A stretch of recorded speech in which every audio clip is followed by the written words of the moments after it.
Assalamualaikum warahmatullahi wabarakatuh.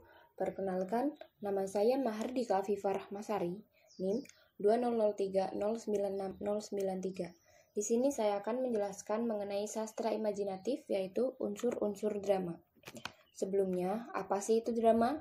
Kata drama berasal dari bahasa Yunani, yaitu draumai, yang berarti berbuat, berlaku, bertindak.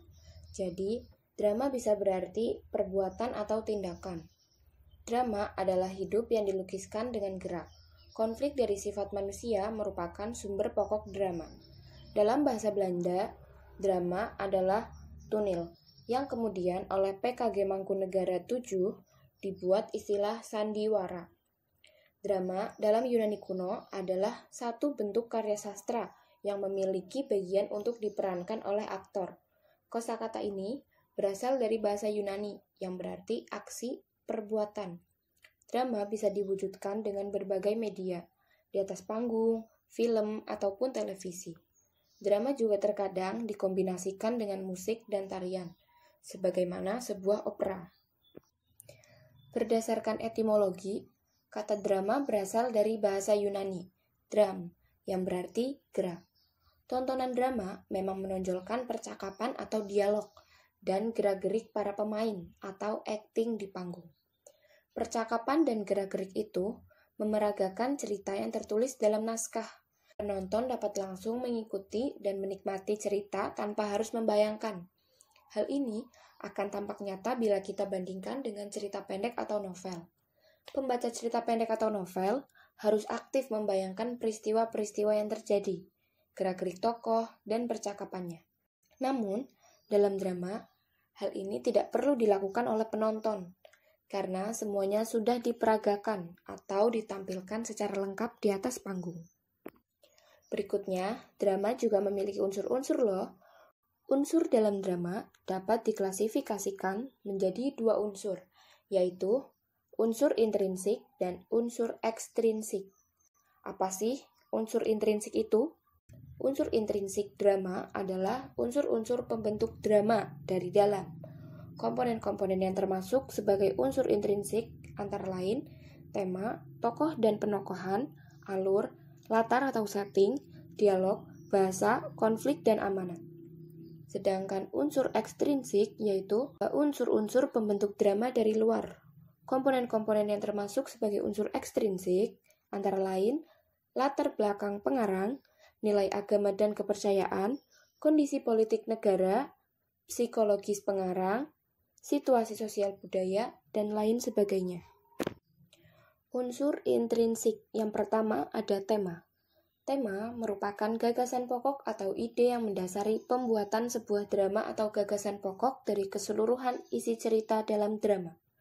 Menurut Nurgiantoro, tema dibagi menjadi dua, yaitu tema mayor dan tema minor.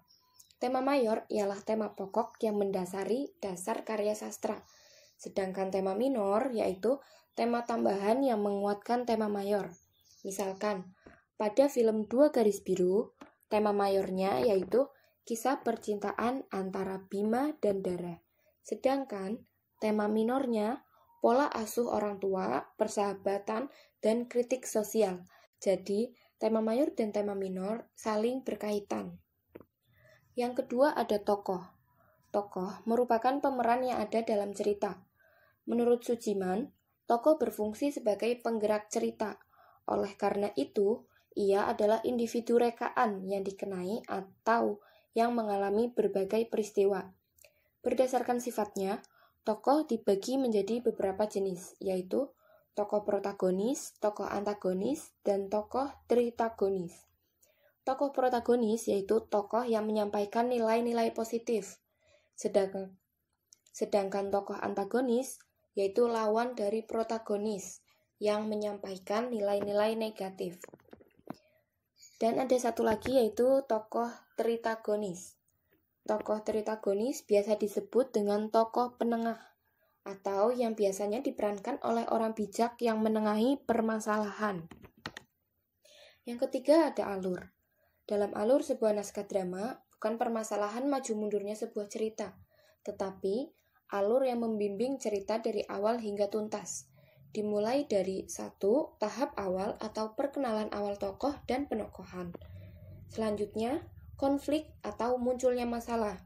Lalu tahap ketiga yaitu komplikasi atau tahap peningkatan konflik. Semakin banyak insiden yang terjadi. Yang keempat, ada klimaks, yaitu tahapan atau puncak dari konflik yang ada. Yang kelima, resolusi atau tahap yang menunjukkan jalan keluar dari setiap konflik.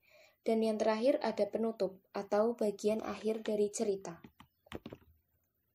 Alur dibagi menjadi 3, yaitu alur maju, alur mundur, dan alur campuran. Alur maju atau progresif, jalan peristiwa dari masa kini hingga masa yang akan datang. Sedangkan pengertian alur mundur atau regresif, yaitu kebalikan dari alur maju, di mana masa kini adalah sebuah hasil dari konflik-konflik pada masa lalu, atau jalannya peristiwa dari akhir ke awal. Yang ketiga ada alur campuran, yang biasa disebut juga alur bolak-balik, di mana merupakan gabungan antara alur cerita maju dan mundur. Alur campuran akan menyuguhkan peristiwa yang dimulai dari tengah. Selanjutnya, yang keempat ada latar atau setting. Latar atau setting diciptakan penulis untuk memperjelas satuan peristiwa dalam cerita, agar menjadi logis, supaya pembaca mempunyai gambaran yang tepat terhadap berlangsungnya suatu peristiwa. Selain itu, latar atau setting juga diciptakan untuk menggerakkan emosi para penonton. Latar atau setting meliputi 3 dimensi, antara lain latar tempat, latar waktu, dan latar suasana. Latar tempat yaitu tempat terjadinya cerita dalam sebuah drama, misalnya di sekolah, di rumah, di kantin sekolah, dan lain-lain. Sedangkan latar waktu yaitu waktu atau periode terjadinya sebuah cerita di dalam drama, misalnya siang hari, sore hari, pagi hari, dan lain-lain. Yang ketiga ada latar suasana. Latar suasana itu penggambaran suasana yang melatar belakangi adanya peristiwa dalam drama, misalnya suasana haru, gembira, tegang, dan lain-lain. Selanjutnya yang kelima ada dialog. Dialog merupakan serangkaian percakapan dalam cerita. Dialog bisa terdiri satu tokoh dengan tokoh yang lain, bisa juga berupa dialog diri sendiri atau disebut sebagai monolog. Adanya dialog memberi penjelasan terkait jalannya cerita. Biasanya juga disertai gaya atau mimik wajah. Dialog adalah bagian yang paling dominan dalam drama. Dialog adalah hal yang membedakan antara drama dengan jenis karya sastra lainnya. Yang keenam ada bahasa. Bahasa merupakan kata-kata yang digunakan dalam percakapan cerita drama. Bahasa merupakan media komunikasi antar tokoh. Bahasa juga bisa menggambarkan watak tokoh, latar, ataupun peristiwa yang sedang terjadi.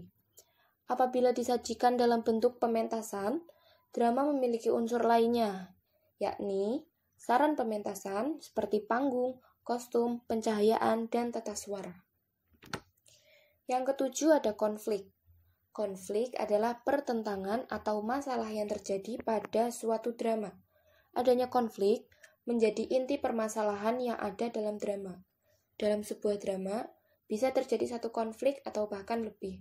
Konflik dibedakan menjadi 2, yaitu konflik eksternal dan konflik internal. Konflik eksternal yaitu konflik yang terjadi antara tokoh dengan sesuatu yang berada di luar dirinya, atau disebut juga konflik fisik. Sedangkan konflik internal yaitu konflik yang terjadi dengan dirinya sendiri atau disebut juga konflik batin. Yang terakhir ada amanat. Amanat adalah pesan yang ingin disampaikan oleh pengarang kepada penonton. Amanat drama atau pesan disampaikan melalui peran para tokoh dalam cerita drama. Amanat drama selalu berhubungan dengan tema drama. Amanat juga menyangkut nilai-nilai yang ada dalam masyarakat. Selanjutnya kita beralih ke unsur ekstrinsik. Unsur ekstrinsik merupakan unsur yang datang dari luar, namun keberadaannya mempengaruhi sebuah cerita yang disajikan. Artinya, unsur-unsur ekstrinsik tidak terlibat pada jalannya cerita, namun keberadaannya sangat mempengaruhi perkembangan sebuah cerita. yang termasuk unsur-unsur ekstrinsik drama yaitu latar belakang pengarang, nilai agama dan kepercayaan, kondisi politik, psikologis pengarang, situasi sosial budaya, dan lain sebagainya. Hal-hal di atas termasuk dalam unsur ekstrinsik drama. Hal-hal tersebut menjadi faktor luar yang mempengaruhi dibuatnya suatu drama. Misalnya, latar belakang pengarang. Tentu berbeda-beda, sehingga menghasilkan karya drama yang berbeda-beda pula antara satu pengarang dengan pengarang lain. Nilai-nilai lain seperti nilai agama, politik, sosial, dan budaya juga turut mempengaruhi drama. Hal ini melandasi jalannya cerita hingga perwatakan yang dibuat oleh pengarang. Kondisi psikologis pengarang juga turut menjadi unsur ekstrinsik drama yang cukup penting. Nah, sekian penjelasan mengenai sastra imajinatif yaitu unsur-unsur drama. Terima kasih telah menyaksikan. Semoga bermanfaat. Wassalamualaikum warahmatullahi wabarakatuh.